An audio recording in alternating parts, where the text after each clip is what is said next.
jeɗɗi yamde silmaji capantati hiɓɓi ɗo Dakar, jetti yamde silmaji capantati woni tawwa leydi Niger. Oɗo sa woni wakkati nanti non kabaruji ɗi. Abdoulaye Dikko. Toɓɓe mawɗe Centrafrique kono koɓe fedde adnar ndu ɓamti ngendi bangasu caggal ne murtuɓeɓe nani daalore mabɓe so jaɓi jalti ngendi ndi e on sa dental pelle politique leydi ndi ana cappi keƴaɗo fedde oni nde Mankeur Ndiaye feɗendu tawde ɗe tiɗalaji suɗɗugoji gaɗɗi noga e jeɗɗi lewru ƴaɓɓini ndu leydi Soudan iwde asawere ƴaɓɓinde warde alana kengen ana ɓuri yimɓe capan e jettono ko wara e temedere e capanɗe jeegom woɓɓe kasine bariminaɓe ɗum waɗi caggal wargoji hakkude leñi e ley laamu Darfour jammaji kewɗi ɓiɓɓe leydi Tunisie ana jalta majade holude mette mumɓe e fewde tiɗallaji na mbiya ana sattendeji gurdam jamma hankin ana ɓuri yimɓe temedere naggaɓe caggal fiirinde hakkude majitoɓe e konunkoɓe leydi ndi. Handen yo altinere sappo e jetti lewru go ɓurde hitane ujunere ɗiɗi e noga e go'o tedduɓe heeɗiɓe RFI fulfulde onon e jaam arane kabaruji ɗi e leydi Centrafrique caggal ha jonte ɗiɗi ko murtuɓe leydi ndi nangui ngallure bangasu ɓe jalti ngendi ndi ɗum woni hono ko yimɓe heeƴaɓe fedde mon addunar ndu woni wonɓe bangui e kolliti ɗum ne tawi hono fedde konunkoɓe ne na fedde nde hokkino sarti ɗum woni ñalawma moɓe kana ƴaɓɓinde tonno keɗɗen ɗo jantore Minati Diallo. Ngendi ndi ana tawa e juuɗe Miniska murtuɓe ɓen joppi bangasu e dogi jamma aljumare warde asawere nde ɗum waɗi caggal nde fedde adunaru oni wonde Centrafrique hokkiɓe ñalande nde ɓe kana ƴaɓɓade non hollitiri jottino kabaruji fedde Miniska asawere nde yimɓe fedde nde ana keddi e jertago fa ɓe mbawa haɓude e murtuɓe wawɓe torude civil en o ɓeydi hen murtuɓe ɓe ɓami jawle e ley ngendi bangasundi fade mum en ɗuude e mayri ka e ley majjun ko nukoɓe Rwanda tawdude Miniska kaɗingal gollal mawdude e nokku o non hollitiri hoorejo jagorɓe Centrafrique e Facebook miccintinde 19 lewru ƴaɓɓindu ndu woni ko murtuɓe Centrafrique ɓami aadi haɗude woteji hoore yakku kañi e député en waɗude e leydi ndi gilla e lewru 12 ɓurdi hitande ƴaɓɓinde nde ujunaji capanɗe jeegon yimɓe woni ko eggi Centrafrique saabi basiji ɗi non hollitiri fedde adunaru daranide egguɓe HCR fa hande leydi Centrafrique fedde ɗum dental pellel lundiɗo laamu leydi ndi noddirtene sewde waɗi windande e dow Mankeur Ndiaye on ɗon woni keƴare fedde mawde addunar ndu oni to Centrafrique neldude windande de Antonio Guterres hoorejo nden on fedde e wi mabɓe kanko Mankeur Ndiaye omo e yimɓe wadduɓe tiɗallaji e suɓugoji gaɗɗi hen noga e jeɗɗi lewru ƴaɓɓindu nde wonno ɓe kollinomo suɓugoji ɗi mbawa waɗede dow laaɓal e ndenagu e kuuɓal leydi ndi foof e wi mabɓe fa han mo walli dow hoorejo leydi ndi hannden ɗum woni Faustin Archange Touadéra e jottade e jonde muɗum leydi Soudan e ley balɗe ɗiɗi ana ɓuri yimɓe capanɗe jetton ko mbara e wargoji hono hakkude leñi e ley laamu Darfour yimɓe temedere e capanɗe jeegom ndu mbarmi hen hoorejo jagorɗo leydi ndi Abdallah Hamdok neldi konunkoɓe e ley oɗo nokku yalla eɓe gartira jaam e deƴƴere eɗe meccito capantati e go'o lewru ƴaɓɓindu fedde konunkoɓe addunar ndu ɗum woni wonɓe wonnoɓe Darfour kolli gonol mum en toon hiɓɓi ɓe puɗɗana yaltude e ley Darfour leydi Mali aljumare ƴaɓɓinde hono bombor felli e juuɗe kamɓe hono sukaɓe wonɓe e ley ngallure koro e ley hakkundere leydi Mali hertanade e ley laamu mabti sukaɓe taton maayi henna ɗiɗon woɓɓe kasi ndu mbarmi leydi Guinée Conakry gilla lebbi nayi keeri hakkunde Guinée e Sénégal Guinée e Guinée Bissau Guinée e Sierra Leone ana uddi donnoɓe mobilaji e julaɓe ana keɓi hen caɗele kewɗe won gure leydi Guinée gonduɗe hono e hemde tiɗalla e banggal nguure naɗuɗe nguure jahata fuɗɗi tidde mum en ɓen yimɓe fof ana darde laamu leydi ndi uddita keeri ɗi Mamadou Adama Diallo fii no ɗi keeri udditire moƴoɓere hiwayde yiilotoɓe hakkunde ɗe leyɗe noddirtene syndicat de transporteur moɓodirnoɓe yewti caɗele maɓɓe e darugol feere ko honno ɗi keeri udditirte ɓe fuɗɗito golleji maɓɓe ɓayru ɓeygureji maɓɓe no tampi Alpha Amadou Ba hikkiɗo e hoorejo nde moƴoɓere no sifo tampereji donc andi ɗi laawi ɗo fermegol ɗingol wawali nafude surtout no minen transporteur ɓen puisque no wondani min e soñdia moƴƴa otoje darnaɗe ɗen hiɗe bonude kadi dari ɗon chauffeur ɓen hino tampude apprenti ɓen hino tampude ko wano ñawlaɓe otoje ɗen kadi ɓen kadi ɓe ala yoɓede mbuɗi mum ɗin o andi otoje ɗen ko so ɗe golli kadi ɗe wawa yoɓude. Ibrahima Bari no jogui otoje jeɗɗi dariɗe ka keerol hakkude Guinée e Sénégal himo wullito angal feere e sonjaji ɗi o woni naɓude fewdo ɗo. Otoje amen fof no gaari ka frontiére chauffeur ɓe amen woɓɓe ko waccino otoje ɗen ton otoje piiɗi ɗi boni nder ton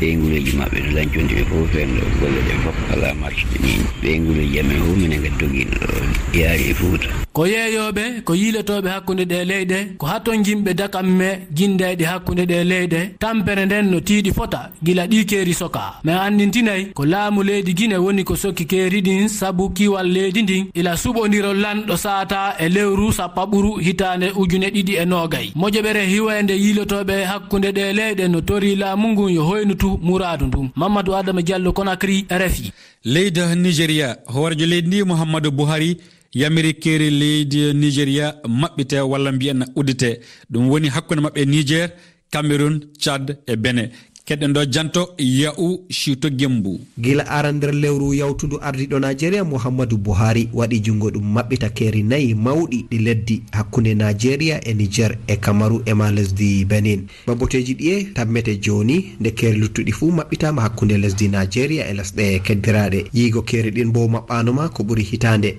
Dr Tukur Umar ɗum mallumjo jangino ha jaaɓi hattirde walla jami'a Modibo Adama ha Yola anduɗo ko rarani andal risku walla faggudu. e kareji maɓɓe ɓe heɓata ɓe yaara ɓe sorra ha yaasi leddi ngam may luuɓe may doƴƴi ɓe waɗi asarɗi jotta maɓɓutugo keeri ɗo hakkunde men ɓe lesɗe kotari men waddanan ɓe bote dow ɓe heɓan ɓe yaara kuje ɗo yaasi leddi ɓe sorran nden ɓe heɓa boteji men. E feere bo ɓe acci kuugal tamte ko huwa ngam dalla maɓɓugo bodaji may jotta luuɓe maɓɓe loran warta kanjum ko en tammata in botirta be maɓɓutugo keeri hakkunde Nigeria be lesɗe kotari men. Non bo Dr Tukur famtini lesɗe taariɗe Nigeria ma botirto e jabrugal maɓɓutugo keeri ɗin. ɓurna lesɗe ko taari Nigeria pat lesɗe pamarɗe on luuɓe e pat ɗo jongitir ko ɓe sorta pat ha dow Nigeria may ɗo boteji may wonani ɓe. To jotta nde gomnati maɓɓiti bo himɓeji wawan nastina wawan vurtina to harka luuɓe hakkunde Nigeria daga Cameroun, Niger ko bana Benin Republic ɓe heɓan bote may sosai. Lesdi Nigeria maɓɓino keeri mum ɗi leddi hakkunde maari e lesdi Benin, Niger, Kamaru e Chadi nder hitande 2019 ngam hona haala nastingo balmi e leɗɗe kaɗaɗe e ma kare goɗɗe ɗe gomnati yiɗa nastine. Ya'u Shito Gembu, Jalingo, RFI. Jamma hankinna ɓiɓɓe hono leydi Tunisie hiɓɓini jammaji nayyi ɓe jalta majade hollude mette maɓɓe e jogolo laamu o e nde wonno ɓe kolli wiide sattindeji gurdam e rafi golle e rafi keɓe jawdi ana e ɓiɓɓe leydi ndi ɗum laatigi sababu hono sukaɓe temedere fayi ko fawi woni e nangaɓe. Leydi France hooreɓe leydi ndi ha jammiri uddere na mbiyanna hadde yimɓe yaltude iwde 17 yamde yaade fa 5 yamde beete keɗɗen ɗo janto Rama Diallo. Uddere nde ballana jangoɓe dena won yoga sukaɓe jangoɓe ɓen waɗoɓe jande muɓɓen wuro. Aisha Diallo kanko jangata na Dijon leydi France. Men ala e yawde ka école wala wonɓe ɓen yahude ka école ko wonɓe ɓen jangande wano piiji ɗi a wata jangude ka suudu wano machine ji ma laboratoire ji ɗi ɓe gollirta ɗi kono wano min ko informatique min woni waɗude ha jon ala e yawgol ka école wano menen on kaka suudu men woni e jangude janno karamo ko ɓen to ɓe connectoto min janga no feƴƴude quand même e jam wano ɗon andi ɓay leyɗe ɗen ga no wa'awa leyɗe ɗen ka men no développi connexion no woodi probléme ala e mum meɗen famodirde e maɓɓe meɗen jangude comme si tawi kaka école men woni. Wana golleji ɗi fu mbawi waɗede wuro. Abdoul Majid Diallo. Ewi ko tawata yimɓe ga wawata gollude ka cuuɗi mum woɓɓe hara cuuɗi mum no faaɗi ha woɓɓe hara cuuɗi maɓɓe golle maɓɓe ɗe yaada golle maɓɓe koko ɓe wawata liggade ɗum e nder suudu e ko ɓe ƴetti ɗo e pehe sakkitorun ɗo joni wigol LRJ ɓaɓu ɗe pehe wona ɗe ƴettede fof ko ɓura e hikkinede yeeso ko jibinande leydi France ɗo ko noon woodi lo e harayɗe me woni e gollude e mum golla toon feccere arta ka suudu feccere. Ɗe yamiroji ko hooreɓe leydi France ko ene ko haɓɓodi no waɗa de ɓe kagga ñaw ko wiide 19 ko saabi mayde yimɓe hewtuɓe ujunaji capanɗe jeɗɗe leydi ndi. Tedduɓe heeɗiɓe kedde e heɗade RFI ɗo e seeɗa e garanna jokkitade kabaruji meɗen ɗi e silmaji noga ɗi woni hello ɗiɗo ɗiɗo kabaruji e silmaji 30.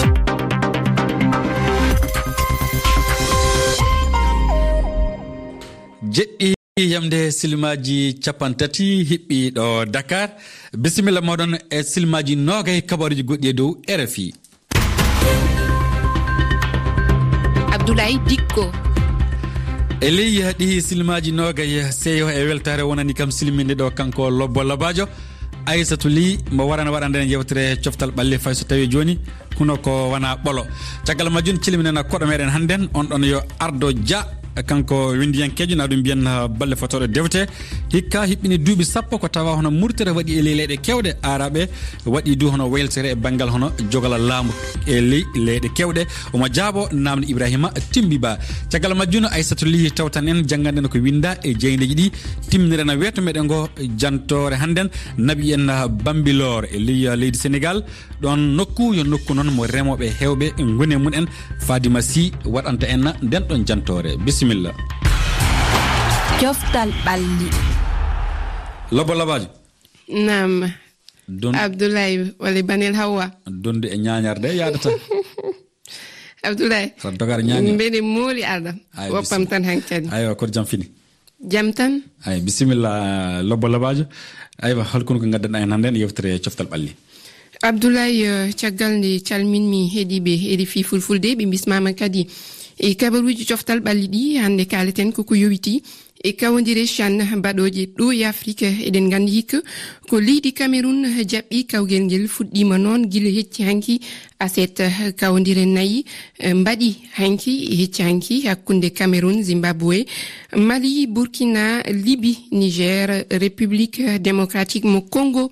e Congo Brazza. En keɗoto Mariamou Moumini o arti e jaltuji ɗi. Gotel be mere lesdi Cameroun jaliri lesdi Zimbabwe ha fijirde maɓɓitorde pijirle tamre kosɗe wi'etende CHAN Total hitande 2021 ha lesdi Cameroun ha 16 après lewru aranderu ndu Cameroun fiji be Zimbabwe ha daldal pijirle wi'etengal Stade Amadou Ahidjo nder berniol Yaoundé. Salomon Banga wati bure nde hokki Cameroun toɓɓe tati. Ɓawo maɓɓe Mali be Burkina Faso potti ha daldal ngal. Siaka Bakayoko wati bure Mali ummi be toɓɓe tati. Yebre ɗiɗabre nasti pijirle ɗe ha 17 après lewru ndu. Libye be Niger potti ha Stade Japuma ha berniol Douala. Wala mo wati but be ummi be toɓɓere wore. Ɓawo maɓɓe Congo Kinshasa fotti be Congo Brazzaville. RD Congo tappi Congo be bure wore nde Chiko Ushindi be heɓi toɓɓe tati. 17 après lewru ndu yebre tatabre fijan ha Stade de Réunification ha berniol Douala. Maroc be Togo pijan jamdi 4 asira GMT. Rwanda be Uganda jamdi 7 e shayi GMT. Yaoundé, Mariama Moumini, RFI.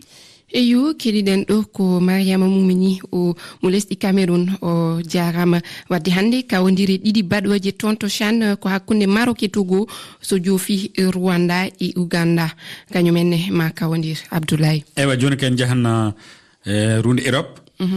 Bismillah e ko yobiti Ligue arandejo Angleterre kane Super Coupe Espagne. Ko noon Abdoulaye puɗɗortoɗen ko Premier League ko na mbiyen Ligue arande mo Angleterre hakkunde Sheffield e Tottenham ko 3-0 Tottenham hawi hakkunde Liverpool e Manchester United ala kawɗo ko kawal bang yo bang. Manchester City kañum kam hawi diɗɗal Cheikhou Kouyaté ngal woni Crystal Palace nayi kowal andinde Manchester United kañum heddi e ardade e diɗɗe gonɗe e Ligue arande mo Angleterre o rewi hen Manchester United walla mbiyen rewe Manchester United ko Manchester City e Leicester. Liverpool kam woni diɗɗal Sadio Mané ngal kañum woni ko e place nayoɓo Abdoulaye. Aywa mataw ɗo katten e yewtere coftal ɓalli Aissatou e gartan hen jetti yamde so yiɓini silma e 4 ko ɓuri ni yajude. Koɗo men hande. Koɗo men hannden on ɗon yo kanko Ardo Dia mo windiyankejo na mbiyen bindowo defte ballifiɗo du defte kewɗe hikka hiɓɓini duuɓi 10 ko murtal ɗi na ɗum mbiyen murtere waɗi e leyɗe kewɗe araɓe noddirande hono murtere noddirande dabbude araɓe ɗum sammini du hooreɓe hewɓe leyɗe ɗe. Ardo Dia ana jaabo lamde Ibrahima Timbiba. Ardo Dia saɗima mi salminima hikka heeɓi duuɓi 10 gila murtalɗi waɗi leyɗe araba murtalɗi jammaɗi dabbude araba ko honɗum e batte ɗi ŋacci ko adi fof ala sago ƴeewen sababuji 4 ceertuɗi siffa kono noon nattodirɗi goo ko woni ko basal duumingal to ngalu heewi e leyɗeele arabeɓe ɓe. ɗiɗi woni wasde potal e dawrugol walla eɗen mbawi wiide kadi ronkude wellitaare wonde leydi ko wayno ene wayno ko to bangi jayniyankoɓe. Tati ene wayno ko dadiɓe to kisal kono noon wonduɓe e laamu ngam lorlude miskineɓe haa mayɗeɗi sahaa fof ene mbaɗa heen. Nayi eɗen mbawi wiide ko bartogol suka e yeeso policier woni Mohamed Bouazizi to nokku Sidi Bouzid nde o waɗi oɗo ɗum ɗo ko hollirde mettere makko e yeeso aduna o fof holko waɗi tampere nde arabeɓe tunisinaɓe nguuri e nder leyɗele mumen. Ene wawi printemps arabe o holko jibini ɗo jibini go ala sago kiisaɗen ɗum e fannuji ɗiɗi. Fannu gadano o ala sago ƴeeɓen ɗum Afrique bange rew en teskima janguuji laamɓe wariyankoɓe heewɓe aɗa mbawi wiide goo Zine El Abidine Ben Ali woni laamɗo Tunisie. ɗiɗi Hosni Moubarak woni laamɗo Égypte. Tati eɗen mbawi o wiide kadi Mohamed Khadafi woni laamu Libi. luttenka Libi ɗon Libi caggal mayde Muammar Khadafi jam tabitali e ndin leydi ko hom ɗum wawata wonde sabu ɗum? Jam tabitali e ndin leydi sabu wonko woni ɗon ko ganduɗa yimɓe nandirani nde Libi ene joguino probléme to banggue hiiwogol dawrugol kono noon to banggue ngalu leydi ndi ene moƴƴuno no feewi Khadafi ene rokkunoɓe wonde baawal wawde e gurdam. Soko noon yimɓeɓe nde printemps ako waɗi Tunisie tan kamɓene kadi ɓe jiiɗi wadde hen profito mbete eɓe mbaɗa donc ɓe jandina Khadafi ɗo Allah waɗi noon ummiɓe Benghazi ɓe woni ɗo rébellion o fuɗɗori ɗo ɗum waɗi ha joni ko tribiji ɗi ganduɗa ko jiiɗa ciirol jiiɗa dawrugol ha joni ko continue ene waɗi banggue kadi on saaha to banggue politique caɗele kadi terrorisme yanti hen woni ownugol haqqillaji caggal dongre Afrique ɓaade mbiyeten ko printemps arabe laamu Abdallah Salih to Yemen saami wona laamu kadi Bachar el Assad wondude ballidiɗo muɗum Russie to Vladimir Poutine ɓen ɗon kono poltima hare nde woni Bachar el Assad ha joni woodi Bachar el Assad ɗon e Vladimir Poutine ɓe kettaki ko fedde hakkude leyɗele wiinoɓe sabu ɓen kartinoɓeɓe e wargoji ɗi kono noon a yii ha joni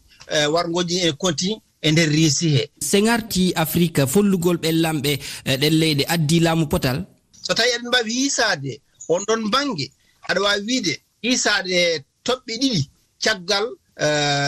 nde printemps o waɗi e nder duuɓi sappo ɗi ko adi fof ƴeewaten holko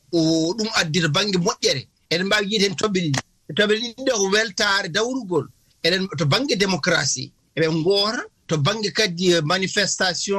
wonde kadi haalde haqqiji namdade haqqiji mabɓe ɗum ko gueɗal ɗimmel ngel ha joni noon wonko heddi ko heewi ko waɗaka ko adi fof alay sago basal toɓɓe nayyi keddiɗe ɗe mbaɗaka pour timminde démocratie o alay sago basal sukaɓe haɓane ɗum ha joni nan ɗon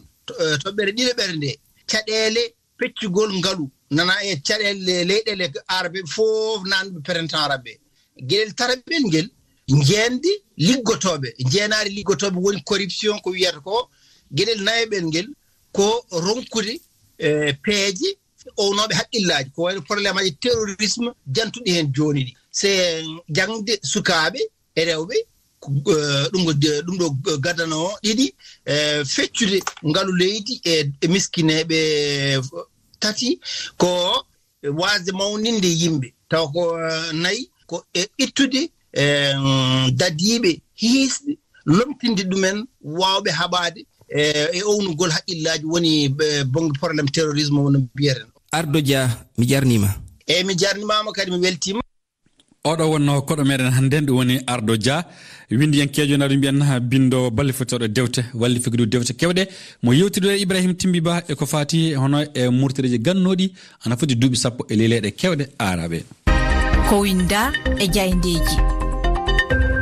ko winda e jayndeji ɗi Aissatou Ly Lobbo Labajo bisimilla ma. Banel Hawa mi salmini kadi heɗiɓe ɓe. Holko woni ko winde e jeyndi ɗi hannden? Hannde en duttoto to Uganda jaltuji arandi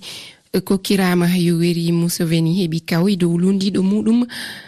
Uganda on woni Bobi Wine jeyndiji ɗi won ko kaali hen Abdoulaye. En puɗɗorto hono jeyndi le pays holko nde jeyndi haali? Nde jeyndi holli hen ko natal Yoweri Museveni ene fi tengade muɗum ma o heddo e ngesa makko. Ɗum woni Uganda nde tawno e jaltuji arande fedde toppitonde woteji ɗi toon to Uganda nam yen lalilal woteji ɗi ɓe peññini kanko Yoweri Museveni o heɓi e nder temedere toɓɓe fof toɓɓe 57 piccal 64 ko ɗum de fadano wona hunde hawnide nde wonno kanko Museveni wona pewjo woteji ɗi o folete ko le pays haali kirodirɗo makko noon on woni Bobi Wine kirodirɗo makko mawɗo heɓi ko toɓɓe 34 piccal 63 e nder temedere toɓɓe fof kono wona ɗum di haɗata Yoweri laamade hono Paul Biya Théodore Obiang Sassou Nguesso laamori e leyɗe mumen e wiide jeyde le pays Yoweri miijaki woppude lefol laamu nde wonno nangiri Uganda ko jeyal makko jonde jeegomo ɓire hay yo rento hede ɓiɓɓe leydi ɗi kaaɓa wiyende jeyde aujourd'hui ne wonko haali non tigi Banel Hawa hay so wiyama ko Yoweri hawi e woteji baɗɗi ñande 14 ƴaɓɓiɗe ɗe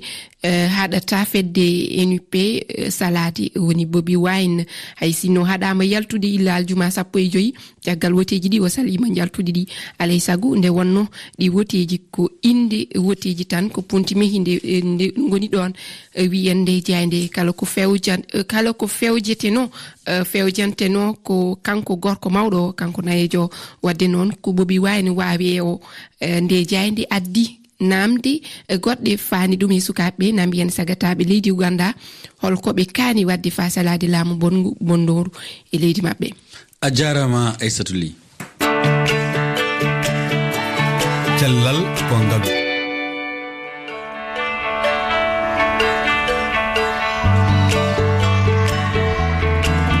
on jarama heɗade yewtere cellal ko ngalu do RFI fulfulde nde jeɗɗire en kalan ko haɓɓudi e ñaw coronavirus waylagol ɓi ñaw o no pesoɗe maggo heɓorto ley aduna on mbawi hebde yewtere nde ñande altinere wakkati yamde 7 faltori silimaji 50 e ñande talatare wakkati yamde 5 kikiɗe faltori silimaji 50 Abdoulaye Dikko altinere hannden 17 lewru goho ɓurde hitande ujunaji 2021 toɓɓe mawɗe kabaruji ɗi goni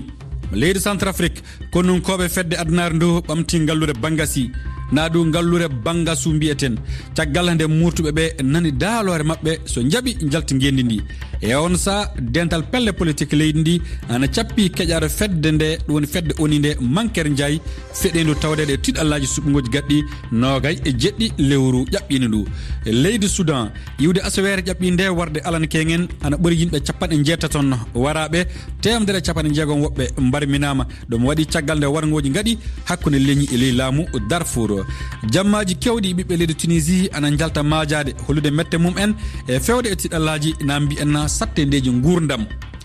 jamma hankin ana ɓuri yimɓe temedere ko nanga caggal nde fiiri nde waɗi hakkude maji toɓɓe e konun koɓɓe leydi ndi ɗum noon e wi kamɓe hono hooreɓe leydi Tunisie ɗum waɗi e ley galluji kewɗe e leydi ndi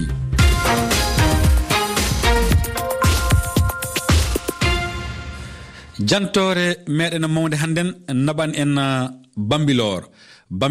yo nokku noon e leydi Sénégal yimɓe hewɓe toon golle mum en ko sembini tan e demal kanko Fadima Sy mo yeehi toon yaade yewtidinde ɓenɗon hono hen demal ngal fewdori noɓe coyniri golle ɗe hono hen ɓe gollirta tiɗalaji gonɗi hen keɗɗenna janto makko kanko Fadima Sy. Hamidou ligganto ko laamu ñande alet e aset fof o bortat comci makko fonctionnaire o borno wutte demowo hande o mona Deni Biram Ndaw to commune mo Bambilor hakkunde mum e Dakaru ɓuri 50 kilométre do jiyata tan ko ndiwri e huddo dimanche fof activité jam jahami koye guesse ɗe ko ɗum mbaɗami mbeɗe rema nana mbeɗe rema kanje jahatu mbeɗe rema goɗɗum mais bonnani hayde ray gollam kadi chaque dimanche ko ɗum mbaɗami samedi dimanche fof ɗum mbaɗami bon a yi guessa ba no wayi ne waɗi sa yeewi ne waɗi nawe nan ɗo jahatu nan ɗo follere nan ɗo nana nan ɗo gueɗe fof bon nana noon woni spécificité nana ko nana kañum e ndungu o nana wurata par ce que toɓo ndungu ndiyam ndungu ne heewi tooke donc wawi hen wurde tan eyyi oɗon taƴa tan citronel kañumne ko lekki ganduɗa ne huytere ko fewte tension ngabbowo en et cetera kanko ne ko ɗum kanko woni jeeyowo kala komin ndemata kanko woni jeeyowo ɗum ɗo woni citronel o tawi ɗum ɗo foof kadi citronel ne wuure ndungu kono ɓuuri wawde wurde koye dabbude ɗum ɓurata wiltude ɗum ɗo ko gongummere kadi ne remeɗo en ha heewi voilà so ɗum yawti ko ɗum min ɓuuri wawde wadde ɗo en ɗo joni min mbaɗɗo ko follere wona ndungu kono amin mbaɗɗo follere rostede so nde rosama joni ne waɗi aroɓe cooda ɗum taw koye roso ngo on ɗum to inchallah. Hamidou o foti yarede hande e duuɓi 50 o fuddi remde waɗi hande duuɓi 15 o namnaki noon ballal laamu o yaari tan eko jogui ko e jawdi sabu yidde makko ko ɗum passion am par ce que kemi fuutanke kemi demowo Fouta ko ɗum passion am comme Fouta ne woɗɗimi noon mi ƴeewa ɗo lopin mo ganduɗa o somi ummima mi yahata haajuji bonɗi mi yahata haydara haajam jahanmi mi ara mi jooɗo ɗo ça me permettra de se ressourcer mi wona e goɗɗum mi wona e ndema mi wona e leydi par ce que min toujours kalem ko ndema e gaynaka kemi gaynowo kemi demowo ɗo hen sa en mbaɗɗo guertoɗe hen sa min mbaɗa mbeɗa jogui jawɗi mbeɗa neha ko ɗum ɗo woni passion am à part liggéey mo mbaɗami o du lundi au vendredi. To dudal mangal to Gaston Berger mo Saint-Louis Mamadou Sène nana waɗa thèse makko to banggue ndema gila hitande ujunnaji 2017 o yaari koye bangal ndema arnade projet o noon ça avait demandé beaucoup de sacrifice woni hollum kadi mi hooram ko heewi pour projet o saabu mi talano yiɓe warnade ko yooɗi mi talani yaade soirée ou bien des festins eppani boursam nde waɗa commerce université ha dañmi somme ganduɗa mi mbawi hen fuɗade nde juste nde parde master 2 o en même temps mbeɗa waɗen stage dans la zone de IJAK Podor dañmi guese njum départ dañmi njum ko 30 ar e gueɗe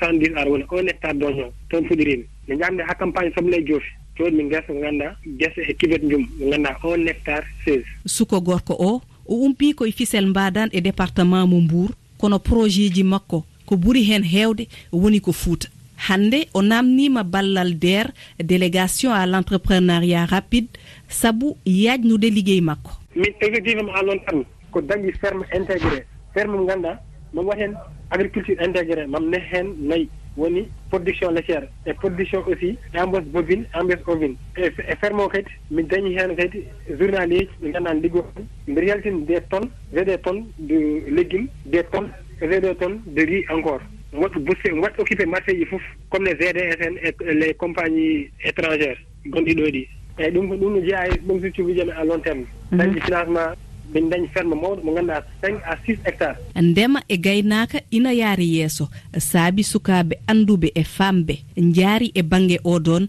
saabu bamtare nan hen Fadima Sy Dakar RFI ɗum wonno jantore meɗen mawde hannden waɗande Babylor nde kanko Fadima Sy waɗani en ana fawino e dow kamɓe wonɓe Babylor ɓe golle mum en woni ndema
Yay kañum heedanno en to ɓoggi jamɗe ɗiɗi to wiidema Seydi Ba golle ɗe peewi e juuɗe maɗa a jarama e wiide on en kaddan ɗo e silmaji capantati goɗɗi en tawodiran ɗo e kabaruji goɗɗi e dow RFI fulfulde kedde heɗade wiide on yo jaam weetu ñalla wala duumo.